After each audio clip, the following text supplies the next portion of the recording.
always tried to stay cool with Mike Karen and them. You know, you don't want to burn no bridges because you never know when you might need them again. You might get walking back up, need their distro again or whatever, man. You know, it's business. You know what I mean? Right. And if you know your business and you got lawyers, it shouldn't be no problem. You know what I mean? You just got to have somebody doing your paperwork. But I make sure I always, my Rolodex is real nice, and anybody I done did business with, you know, is they're gonna welcome me back. You know, to this day, anybody, whether studios, artists I done dealt with, they ain't gonna talk bad about Black. Right.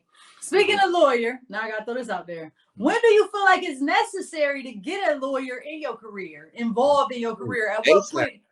ASAP? Like ASAP Rocky? Yeah. ASAP. Soon as we messed up that.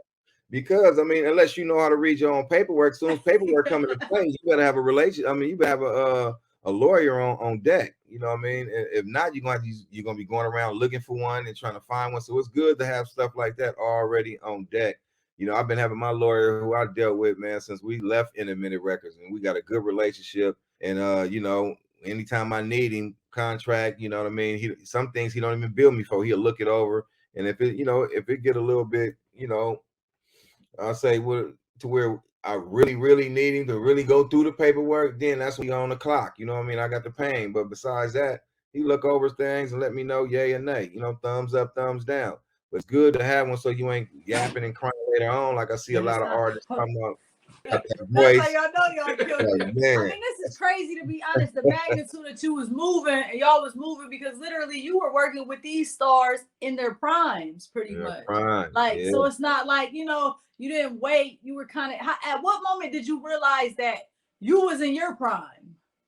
Well, even to this day, I still don't even think of. I just be moving. I don't even think about it. You know what I mean? Like how everybody be put, oh man, you're a legend, y'all this, y'all. I don't even pay attention. I just leave that up to the fans and stuff like that. I just work. You know what I mean? I don't even. Is that you being cliche? Because the billboards say something else. Yeah. I don't know. I just don't. Not cliche humble. I'm sorry, not cliche humble. Is that you being humble because the billboards and magazines are saying something? I've been a humble person like that. Billboard 200 said something different, man. You be on there. I don't think about it. We gotta feed it to the hype. I ain't even gonna lie. We do our research for these interviews. I'm a fan of it, but I've learned so much just researching you over the past few days. I mean, I didn't know that you was producing all this stuff. You know what I mean?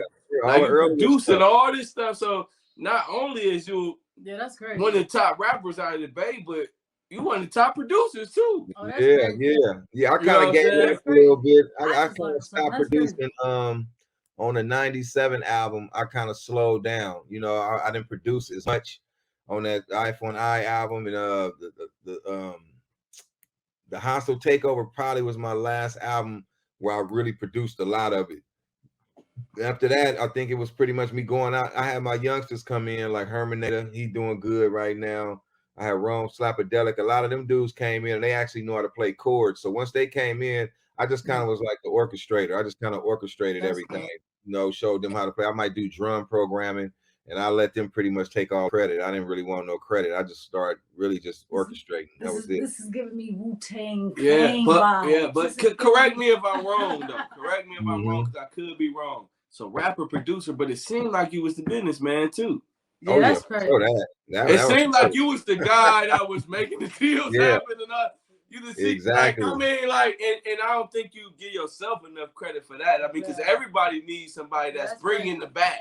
Yeah, it seemed like you was bringing the bag. I know you know because music is not a cheap. It's a very expensive industry. Exactly. Yeah, you know I never was one of the ones that had like, you know, a lot of dudes had like executive producers or ballers or whoever, you know, who was, you know, I did my own thing. Like I said, I came into it having money. That's why Budweiser wanted me to, you know, put his stuff together. But I had my own money, so I never really needed nobody. I was able to go out and just pay for my own stuff, you know. And I love that I came into it like that, you know. That was the biggest part.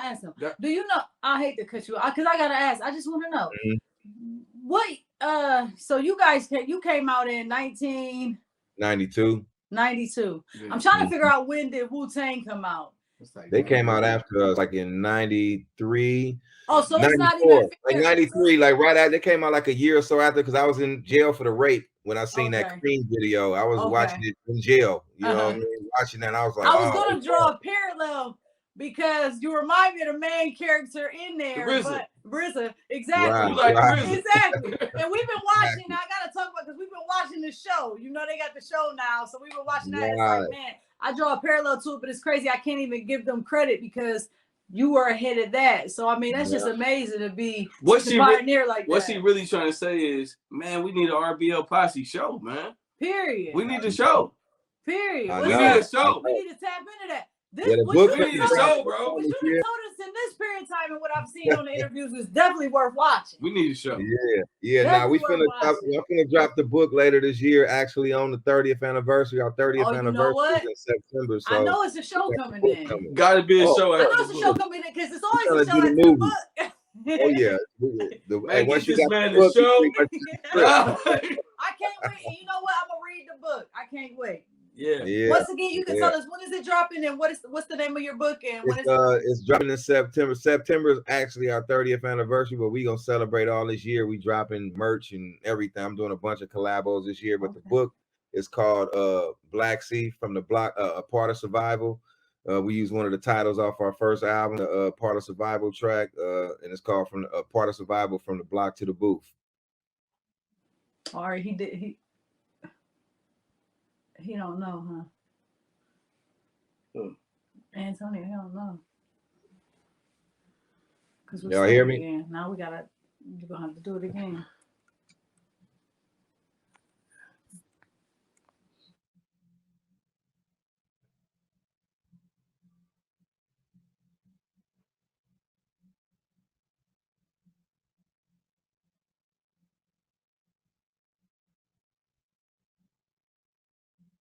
My bad, bro.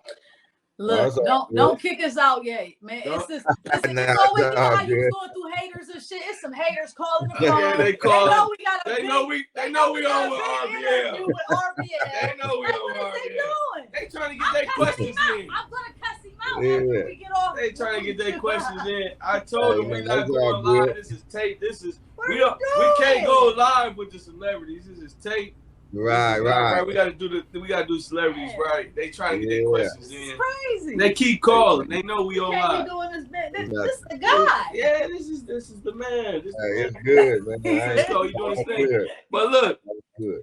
I want to talk about let's say features that you should have done that you ain't do yet. Like who would you want to work with that you didn't work with? Man, it's probably only really like two main ones that I would have loved to work with, and that was Scarface and Tupac. Oh man, like my Tupac.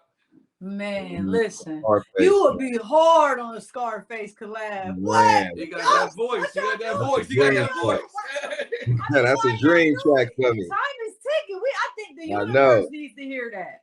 Hey, you know, Space acting like he retired himself, like he ain't trying to do nothing, man. You know, I'm a big fan of Face, man. Now I don't know all y'all, you know, who don't like each other and none of that, but I ain't gonna lie, I like a guy named Brother Lynch hung out there. I think y'all would sound good together. Yeah, Lynch is dope, man. You know, that was my boy, man. I mean, I just ain't never thought about it doing one with him because I always thought about him and my group NOH because they always had that fast little trick, like they pattern was different. You know what I mean? So, but my boy, we never thought about it, but I'm finna link up definitely with X-Rated. Me and him talking about doing some stuff. You know what I mean? So hopefully that can happen. You know, real soon. I like what X-Rated got going on. He came out smashing. So hopefully we can you know, collab on something. But I'm definitely open to Lynch, you know what I mean? If it I thought that would sound good, you know. Now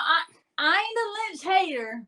I like Lynch, but he a little too graphic for me. I mean, he more like Halloween. When I'm feeling Halloweenish, Michael Myers, then I'll play him. But I be looking at my husband a little weird when he play him. I be like, he be talking about killing women and I know they baby guts eating all that stuff. Yeah. You know, I'm not hating. I still love him because he is very artistic and I respect art in all forms. Yeah. So I ain't knocking him, but he a little too much for me sometimes. It's almost like shameless plug. Me and my wife just